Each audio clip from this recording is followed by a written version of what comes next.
Oke, selamat malam semuanya. Ya, ini FTK edisi 27 Maret 2023. Seperti biasa, malam ini kita akan update market, IHSG, dan saham-saham yang sudah masuk di kolom komentar FTK edisi 26 Maret 2023. Silakan apabila ada saham yang lain yang menarik untuk dibahas di FTK selanjutnya, Bapak Ibu bisa langsung isi di kolom komentar saham apa dan kenapa saham tersebut Anda pilih untuk dibahas. Harus ada pertanyaan, harus ada penjelasan kenapa saham tersebut Anda masukkan ke kolom komentar untuk dibahas ya. Baik, kita langsung mulai saja untuk malam ini. Ya, IHSG hari ini turun ya nggak kaget lah turun. Kenapa? Karena ya hari ini BMRI ya yang dividen XDT ya hari ini, jadi sangatlah wajar. Untuk BBCA belum turun karena memang bukan hari ini, tapi mungkin 2 hari ke depan gitu ya. Dan ini sejalan dengan indeks yang memang sudah mencapai target pullback yang kami pasang di stock call 2 minggu yang lalu. Setelah mencapai target 6560, 65550, area support target turun sebelumnya, indeks berpotensi pullback di 6720 sampai dengan 6800 area. Artinya pullback sudah tercapai, kebetulan ya momentum dividen itu muncul. Dan ya untuk saat ini kita bicara potensi penurunan lanjutan ya tentu saja masih, karena indeks masih bergerak di dalam tren turun seperti ini, sehingga kenaikan-kenaikan yang terjadi itu sifatnya adalah pullback atau kenaikan semu untuk turun lebih dalam. Dan untuk saat ini kenaikan atau penurunannya masih terbilang masih dalam wajar ya. Jadi ketika penurunan terjadi itu, apabila kita sudah cukup menderita, itu berarti ada tanda tanya di dalam strategi Anda. Karena indeks ini sebenarnya belum turun sama sekali, ya, bahkan ini masih tinggi, ya, masih tinggi. Jadi belum turun yang seperti bulan Maret 2020 atau ya penurunan yang 2015 atau 2012, ya, yang istilahnya penurunan ini masih sifatnya koreksi-koreksi wajar. Masih bahkan ini masih terlihat ini konsolidasi, sehingga kita perlu cek bagaimana kinerja kita, apakah kinerja kita itu babak belur dengan kondisi indeks yang turunnya hanya segini atau masih bisa positif. Kalau misal masih bisa positif berarti top, bagus ya. Jadi saat ini yang terpenting adalah kita harus bisa membuka mata kita, melakukan evaluasi apakah portofolio atau kinerja dari trading ataupun investasi kita masih di atas indeks atau sudah di bawah jauh, lebih buruk dari indeks. Nah, ini yang menjadi pertanyaan ya. Karena kita tidak bicara cut loss, stop loss dan sebagainya, tapi kita bicara secara keseluruhan kinerja ya. Jadi jangan sampai kita menilai dari kinerja stop loss itu jelek atau kita nyangkut itu jelek. Ya, jadi kalau kita melihatnya secara utuh, portofolio secara utuh, bagaimana hasil dari realisasinya, ini akan menjadi sebuah kesimpulan untuk kedepannya akan seperti apa gitu ya. Jadi kalau indeks masih turun di 6.600, 6.500 itu masih penurunan kecil ya, belum penurunan yang besar ya. Sehingga kita harus siap untuk penurunan yang lebih besar lagi. Nah, ya, di saat inilah ketika indeks masih tinggi, ya, kita harus segera perbaiki portofolio dengan posisi yang lebih baik atau kondisi yang lebih baik. Misalkan tidak ada cash on hand, ya segera tingkatkan cash on hand-nya. Bukan dengan cara melakukan top up ya, tapi dengan cara ya merampingkan posisi-posisi yang kurang ideal, mengurangi saham-saham yang kira-kira salah posisi dan sebagainya, menukar posisi yang kurang tepat gitu ya. Kalau Anda jangka panjang untuk investasi gitu ya. Jadi ini advice saya untuk Bapak Ibu yang mungkin baru belajar dan belum mengerti bagaimana cara merespon kondisi market itu seperti itu.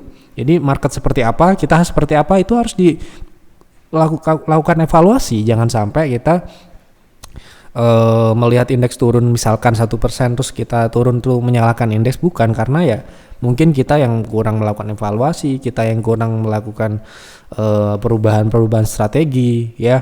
Jadi saat ini indeks masih cukup tinggi, masih possible untuk turun lebih jauh. Jadi kita harus benar-benar menyiapkan portofolio itu dalam kondisi yang fit, dan mental kita juga harus siap kalau misalkan tiba-tiba terjadi drop market tiba-tiba di bawah 6.000 misalkan.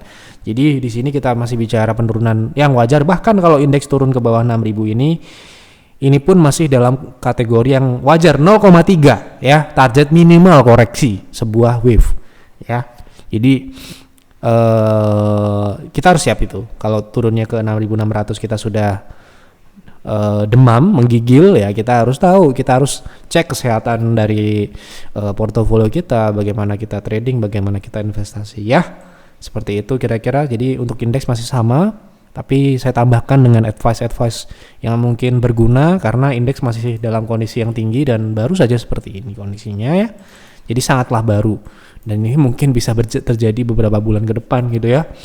Kondisi-kondisi yang seperti sekarang ini, melihat dari global yang seperti apa dan potensi-potensi risiko yang muncul di dalam negeri sendiri juga tidak kalah besarnya dengan yang ada di global, seperti yang sudah kami sampaikan beberapa artikel terakhir untuk terkait pinjol, kemudian ini yang sangat berbahaya ya kalau kita lalai, kita tidak perhatikan emiten-emiten apa yang akan terdampak dengan adanya kredit macet, ini yang berbahaya ya gitu. Oke. Jadi kalau Anda mungkin member peer ataupun peers bisa membacanya dan bisa mencermati apa yang kami sampaikan dan bisa Anda jadikan bahan untuk mengambil keputusan. Oke, lanjut ya ke pembahasan saham yang pertama. Kita ambil dari yang pertama ini. Mohon analisa teknikal MPPA, apakah menarik untuk swing trade, berpotensi naik hingga berapa MPPA untuk swing trade. Swingnya sudah berjalan berarti kalau kita melihat itu dia sudah naik dan tapi kita belum mengambil posisi, yang perlu kita lihat apa dalam melakukan swing trade adalah mengkalkulasi berapakah potensi upside ke depannya yang masih bisa gitu ya. Jadi di sini potensi upside masih tersisa 13 di atas 10%, artinya ya secara upside ya ini masih dalam satu pandangan ya, upside-nya masih oke. Bahkan ini masih bisa 13 sampai 18%. Tapi diingat ini downtrend ya. Downtrend kalau ini potensi, sekali lagi ini potensi, bukan berarti pasti ke sana. Nah, berarti kita harus melihat berapakah skenario naik ini masih berjalan kalau dia turun.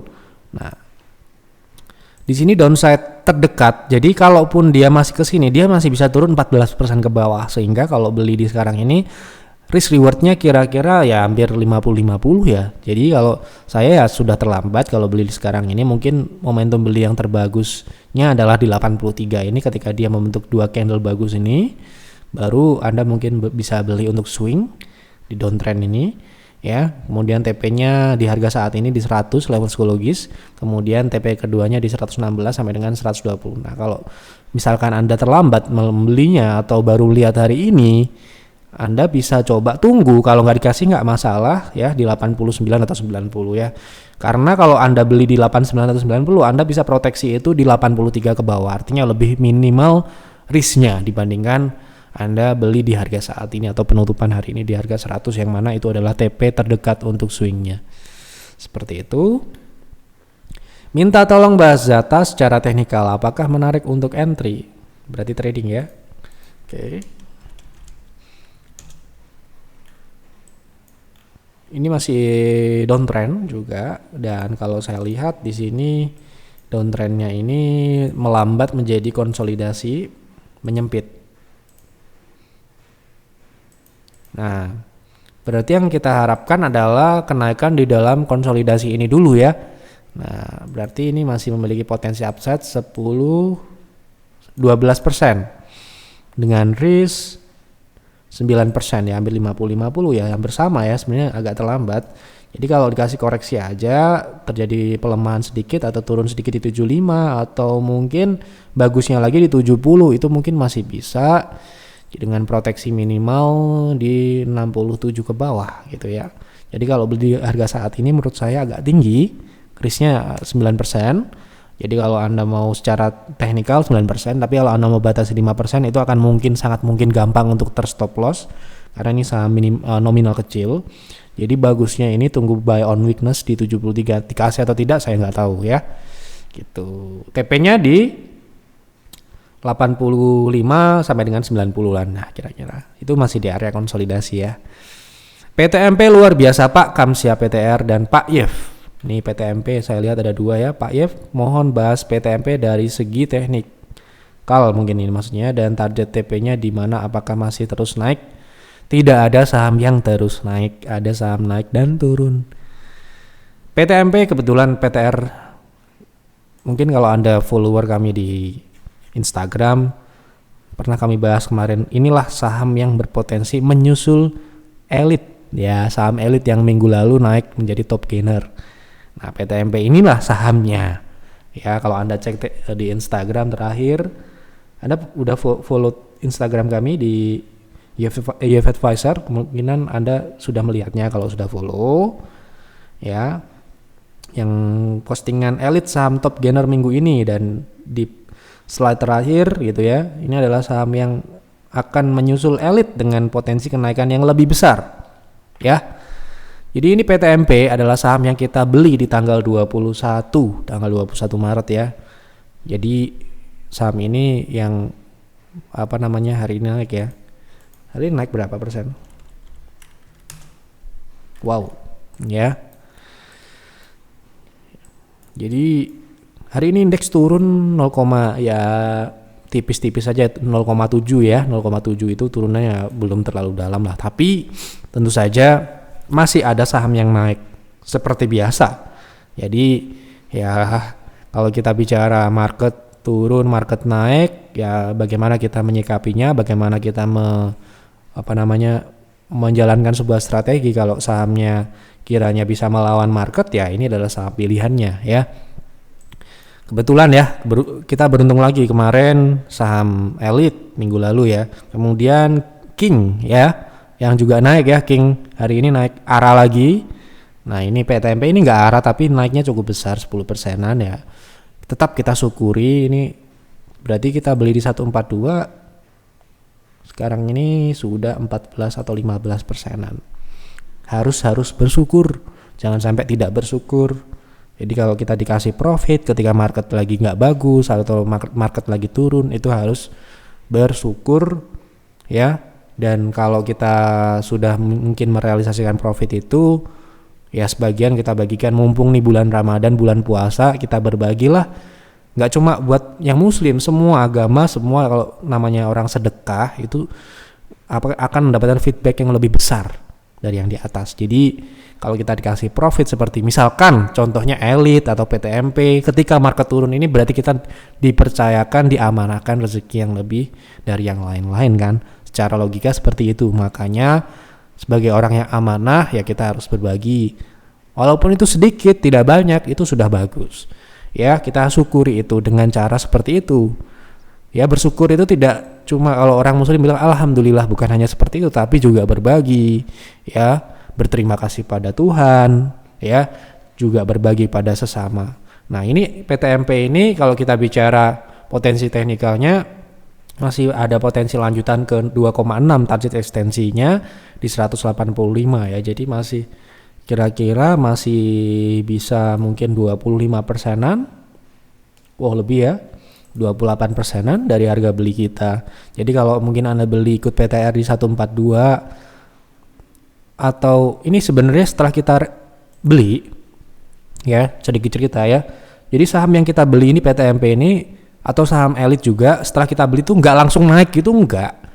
Dia tuh diem dulu, turun, bahkan ada pernah turun ke 140 atau 39 ya setelah kita beli. Jadi saya rasa PTR, member-member PTR harusnya lebih dari, keuntungannya lebih dari ini ya gitu.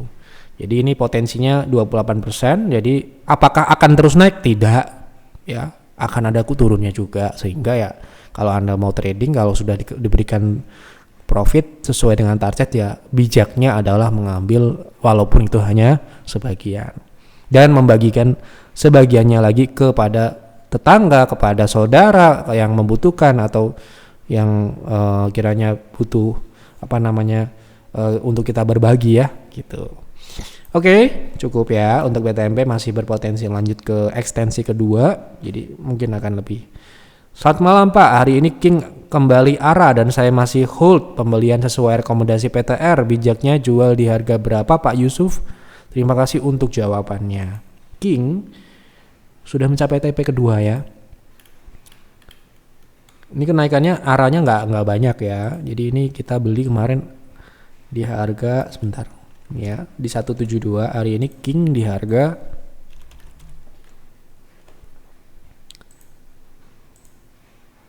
di harga 206, sedangkan target keduanya adalah 210.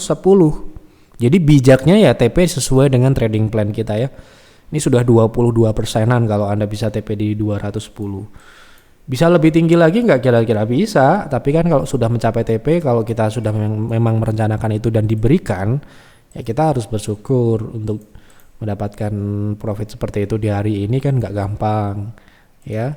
Nah ini target berikutnya di 242, mungkin Anda bisa TP sebagian ya King, bisa di TP sekalian sebagian di 210, kemudian sisanya Anda hold dengan proteksi di 192 atau 187 di bawah satu tick support gap untuk bisa TP di 242 ya, seperti itu. Selamat.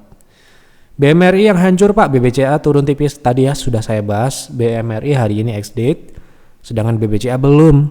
Harusnya BBCA hari ini malah naik harusnya, tapi nggak naik ya. Hari ini turun. Jadi BCA tinggal tunggu aja ex-date ya, gitu. Kemarin kita sudah bahas, jadi nggak perlu kita bahas lagi. PTMP tadi sudah ya. Minta tolong dibahas technical fundamental MPMX. Kemarin kita sudah bahas berkali-kali MPMX, jadi saya rasa nggak perlu kita ulangi untuk fundamentalnya. Ya, Anda bisa cari di Telegram Gfed Advisor ya, kemudian ketik kode MPMX, nanti akan ketemu pembahasannya. Edisi terakhir kita bahas di edisi 13 Maret, kemudian 28 Februari ya, kemudian ya ini 2 edisi terakhir yang kita bahas, mungkin membahas fundamental terkait fundamental. Jadi potensinya ini saat ini masih bergerak uptrend mengarah ke 1400 sampai dengan 1595 dengan ekstensi di 1780. Saya lihat ini berpotensi ke 1700-an dalam jangka panjang, karena ini pertanyaan jangka panjang ya, karena ada fundamental di sini. Walaupun ini tidak ada pertanyaan untuk jangka panjang untuk investasi, tapi karena tanya fundamental ya, saya menyimpulkan ini adalah pertanyaan investasi jangka panjang. Gitu ya. Karena di rumus saya atau menurut saya nggak ada trading yang perlu menganalisa fundamental. Wah, kalau perlu analisa fundamental kita akan banyak kehilangan kenaikan saham-saham yang mungkin tidak punya fundamental yang kita bisa tradingkan dengan profit yang besar ya, karena saham yang naik itu belum tentu yang berfundamental ya, atau fundamentalnya bagus gitu. Dan trader kan kepentingan jangka pendek, bukan kepentingan jangka panjang. Jadi kalau ada pertanyaan di kolom komentar yang menyinggung ada kata-kata fundamental, saya langsung menyimpulkan itu untuk investasi ya, gitu. Tolong bahas ADMR, apakah mulai uptrend jangka menengah? Oke. Masih downtrend ini ya. Jangka menengah kita pakai weekly ya. Masih downtrend. Sudah terjawab ya, masih downtrend.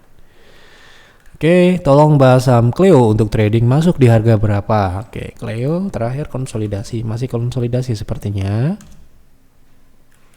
Oke ya, jadi sekarang ini dia konsolidasi. Kalau konsolidasinya Cleo ini panjang sekali, jadi saya rasa untuk trading bagusnya dia keluar dulu dari konsolidasi, dan lagian juga dia transaksinya menurun di sini, artinya ya sepi gitu ya. Jadi kalau sekarang ini mungkin tunggu dia breakout dulu di atas EMA 60, di atas 500 ke atas, baru mungkin akan menarik lagi. Mohon dibantu analisa TA saham ERA, bagaimana strategi jika mau entry, adakah sentimen jika dikaitkan dengan lebaran HP baru? Kan ERA kan nggak cuma jualan HP Pak ya. ERA ini ya banyak ya yang di bisnisnya banyak, nggak cuma jualan Android atau iPhone ya. Dan untuk fundamental sendiri sudah saya pernah bahas juga. Kalau terkait momentum lebaran saya belum pelajari itu, jadi saya tidak bisa menjawab apakah di lebaran dia selalu naik karena HP orang-orang baru. Jadi itu kita nggak mau ngomong asal-asalan, jadi harus ada risetnya, apakah statistik mengatakan setiap lebaran atau menjelang lebaran saham ERA itu selalu naik. Nah kita bicara apa yang ada sekarang di chart ini ya. kalau lebaran itu akan terjadi beberapa minggu ke depan, saya rasa ini sangat masuk akal dia era mengalami kenaikan, sehingga kalau Anda mau trading tidak berspekulasi dengan adanya akan ada HP baru dan pembelian HP baru dan sebagainya, tapi berdasarkan apa yang ada di chart ini, karena Anda bisa beli dan menjualnya dalam bentuk profit ataupun loss berdasarkan chart, bukan karena orang lagi beli HP, bukan. Orang mau beli HP sahamnya nggak bergerak ya Anda nggak dapat profit toh. Gitu. Jadi kita harus kalibrasi mindset seperti itu. Misalkan kemarin tuh saham ini diakumulasi si A, si B. Nah, kalau dia nggak naik tetap aja kita nggak profit gitu kan. Nah, jadi kita harus kembali ke chart karena chart di situ menggambarkan harga sahamnya akan kemana, gitu loh, ya. Nah, kalau Anda mau masuk di era saham era ini kebetulan ya, bukan karena ada HP baru dan sebagainya, ada momen lebaran terus kemudian orang-orang mau beli HP, bukan, tapi karena memang secara teknikal era ini baru saja menyelesaikan koreksi jangka pendeknya. Dan kan tren jangka panjangnya ini berjalan ya. Ini tren jangka panjangnya kita pakai monthly, ini jangka panjangnya uptrend. Bagaimana ngelihat uptrendnya? Ini uptrend membentuk high low di sini. Ini uptrend, di monthly-nya kan uptrend berarti jangka panjang. Kemudian jangka pendeknya dia baru mematahkan tren turun. Jangka pendek. Berarti jangka panjangnya berlanjut atau tren selanjutnya adalah tren yang sejalan atau searah dengan tren besarnya. Jadi kalau Anda beli di harga saat ini bisa dengan proteksi di 480 ke bawah, TP terdekat di 580 570. Kemudian TP berikutnya di 700-an, ini cukup tinggi ya. Seperti itu. Tapi ini terlepas dari apa ada momentum lebaran kayak mau apa kayak teknikalnya memang berkata seperti itu ya. Saham Gia gimana? Saya holder saham Gia borong di harga 97 ya. Saham Gia kan masih sama dengan pembahasan sebelumnya. Gia itu mengarah ke 50 ya. Sejak di harga 100 kita sudah kasih tahu ya. Sebelum 100 bahkan kita sudah buatkan tulisan artikel sejak 2010, sejak waktu itu ada direkturnya nyelundupin Brompton, kemudian rugi-ruginya yang tidak membuat keuangan tidak sehat dan sebagainya kita sudah tulis semua. Dan sekarang ini ya proses menuju 50. Kalau ada kenaikan-kenaikan itu ya ada trading kan silahkan. Tapi kalau Anda mau nyimpan itu menurut saya, kalau saya nggak mau karena masih banyak yang bagus dan saya nggak butuh banyak-banyak saham. Nah, seperti Gia ini ya mungkin buat trading oke, tapi kalau Anda nggak disiplin dia siap-siap dibawa turun di 50 dan tidur di sana. Karena kita mau bicara apa lagi ya. Banyak kok yang harga 50 lebih bagus dari ini bahkan di sektor dan industri yang lain, sehingga ya maupun dia sekalipun dia BUMN nggak ada jaminan dia nggak di 50 ya. Anda lihat PPRO tidur sampai dengan hari ini ya. Jadi kalau Anda mau invest di sini, saya rasa kalau saya boleh memberikan saran sih pilih yang lain dulu. Tunggu dia kalau dia benar-benar bisa bagus, benar-benar bisa membuktikan manajemennya berubah, dibuktikan dengan kinerja yang membaik, rasio keuangan yang sehat, baru mungkin kita bisa membuat plan untuk invest di saham seperti Gia ini, gitu loh ya. Jadi sekarang ini mungkin dia ada kenaikan-kenaikan di 80-an, di 90 ya, di situ-situ itu adalah pullback, target pullbacknya dalam proses ke 90. Oke, sudah saya jawab semua.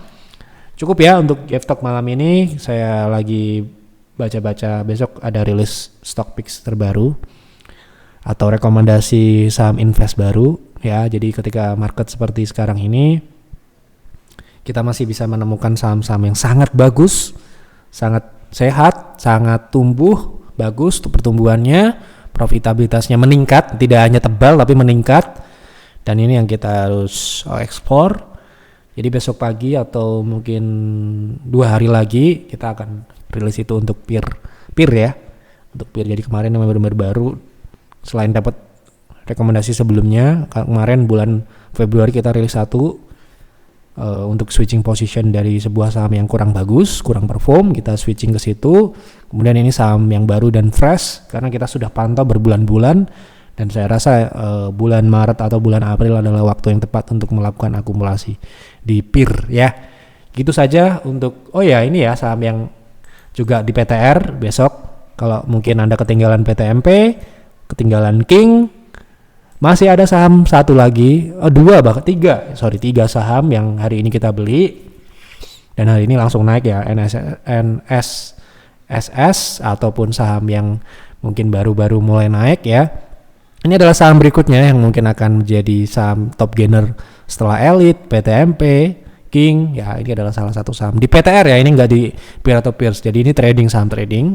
Ini juga saham baru yang mungkin cukup low cost untuk digerakkan di saat market yang tidak bagus seperti hari ini. Itu saja untuk Jeff Talk malam ini. Semoga dapat memberikan informasi yang bermanfaat untuk Bapak Ibu semua dan juga dapat mengedukasi, walaupun tidak ini konten edukasi tapi ini konten untuk mengomentari market, tapi sedikit banyak kita dapat case-case dari Bapak Ibu. Jadi silakan isi di kolom komentar kira-kira apa yang menarik untuk dibahas di Talk selanjutnya ya. Sebutkan sahamnya dan berikan penjelasan atau pertanyaan di kolom komentar. Jangan lupa untuk mendukung Talk dengan cara klik like dan subscribe channel ini apabila belum, dan boleh di-share ke teman-teman Bapak Ibu ataupun saudara atau siapapun yang Anda kenal yang juga trading dan investasi saham, diajak nonton Talk. Itu aja, selamat malam dan selamat beristirahat.